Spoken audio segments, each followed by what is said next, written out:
Well, I thought it would be fun to make some chocolate-covered strawberries today. Stay tuned and see how fun and easy these are to make.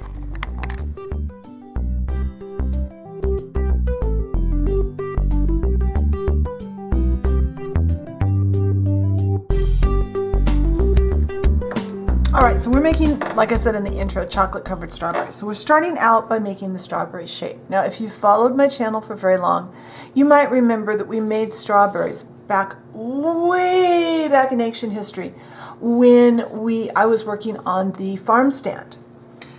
This is similar, different clay color because I didn't have the color I used then, and I'm not putting all the details on this because after all, most of our chocolate-covered strawberry will be covered in chocolate. So we don't need all the details. We need the very top of the strawberry and we need the basic shape. So this happens to be Primo in pomegranate. It was the most strawberry-like color I had in my stash. Now, because when you dip strawberries in chocolate, you usually use the nice big, really ripe ones, we can work a little larger today. So this is an 1/8 inch snake of clay, and I'm going to cut pieces that are maybe a little more than 1/8 of an inch. I want my strawberries to be a little bit, not super tiny, and they're not all going to be the same. You see there, I made different sizes. Because even in chocolate-covered strawberries, strawberries are individuals. So let's get these all off of here, and then my next step will be to make each one of those little pieces into a ball of clay. And I won't make you watch me do all of those on camera. I'm only going to do a couple on camera so you get the idea, and then I'll come back when it's ready, time to do the next step. So, little balls.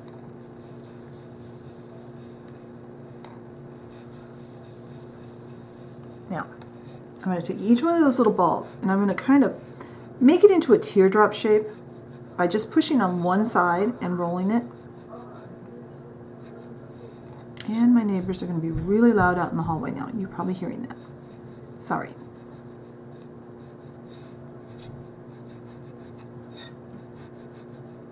All right. Now, I have my pointy tool. You're going to hold on to the end that you made pointed, that you made the top of the teardrop kind of. Poke the pointy tool into the rounded end and then move it to your baking surface. We're not texturing these because they're going to be covered.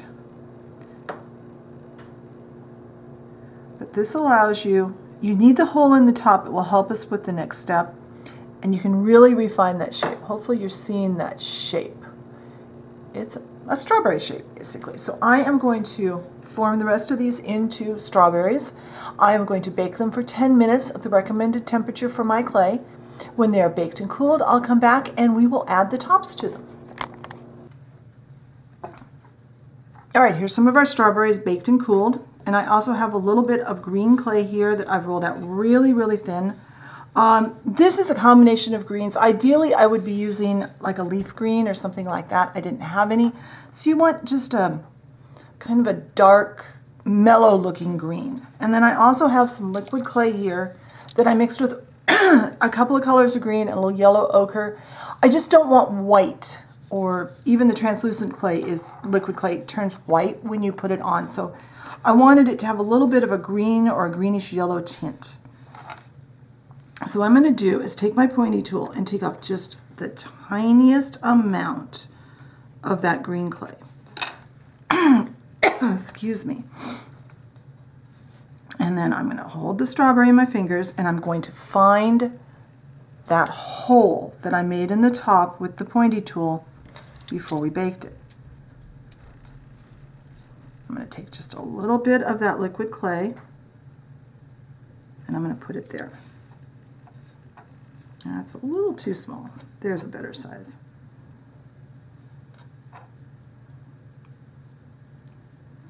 That green clay kind of rolled up into a little ball and stick it right on top of there. Then I'm using my pointy tool, yeah, you're under camera, to just kind of mush it around until I get what looks like a top. It doesn't have to be really exact. It just needs to be a shape like that. And then I'm going to put that on a piece of parchment paper to bake. I'm going to continue with the rest of these. I don't think you need to watch me do that again. Well, maybe one more, just in case you didn't see that. So, little piece of green, and I'm going to roll it into a ball and put it right here.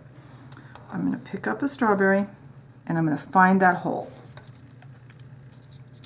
Take a little drop of that polymer, that liquid clay that's been colored green.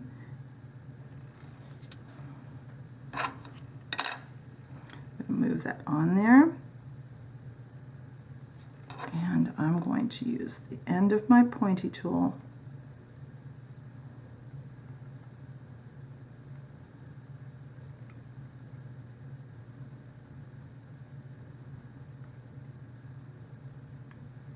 to do that. So I am going to finish these up. I'm going to bake them for 10 minutes. Once they're baked and cooled, I'll come back and we can start adding our chocolate. All right, here are our strawberries. They're all baked off, and I do have 11 of them because you're going to need to know how many you have for the next step. I'm going to move them to this little container. That way I know where they are and I can prep for the next step. So I have some more liquid polymer clay. And this time I mixed up burnt umber, and I mixed the burnt umber with the white liquid polymer clay, and it was too light. It looked more like milk chocolate. So I added a little bit of black to my mix, and that makes this nice rich chocolate color. Now I do recommend, because this is going to change color, the color will shift on your liquid clays when you bake them. So go ahead, put a drop of this on something and bake it so you can see what it's going to look like. I'm going to take my dotting tool again, and I'm going to do the first step. I'm going to make a dot of this for each one of our strawberries.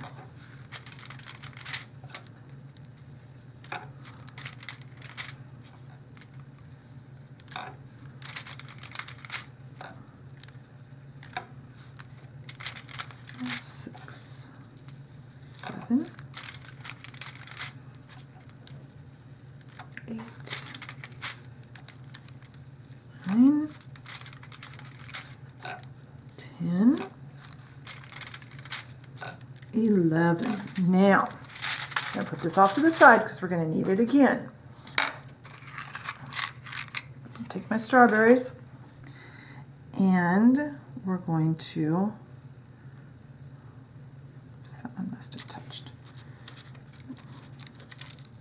And we're going to drop the strawberry. Okay, got him on that one anyway.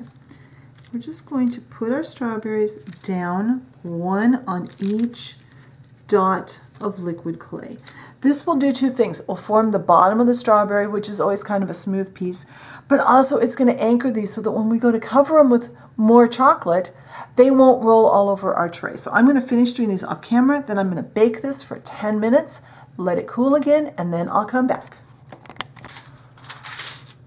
All right, these have baked and cooled. So now I've got my tools back out. I've got my chocolate mixture off here to the side. I'm not going to be able to get everything under camera, so I'm going to do my best to keep the strawberries where you guys can see them. And now you just kind of take your tool and do your best to cover the strawberry. And make it look like you've dipped it, because usually you don't dip the strawberries all the way in. You want the pointy end of the strawberry to be all the way covered, and you want it to come up pretty on the sides.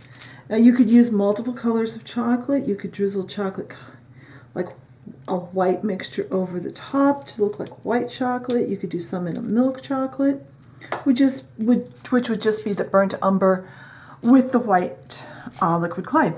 So I am going to cover the rest of these. When they are all covered, I will bake them for a final time for another 10 minutes at recommended temperature. When they've baked and cooled, I'll come back and we will look at these.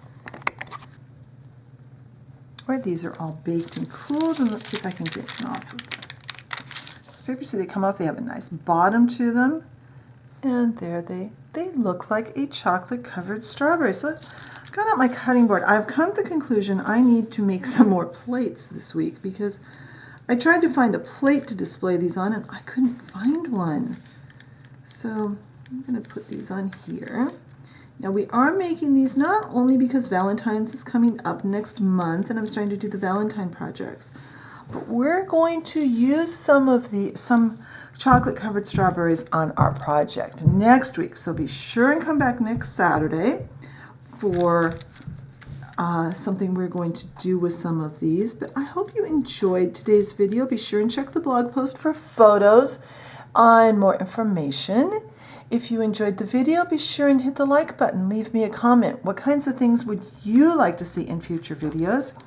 If you like my content and haven't subscribed, I encourage you, hit that subscription button and the notification bell so you know when I put up a new video. Thank you very much for watching today, and I will talk to you next time. Bye.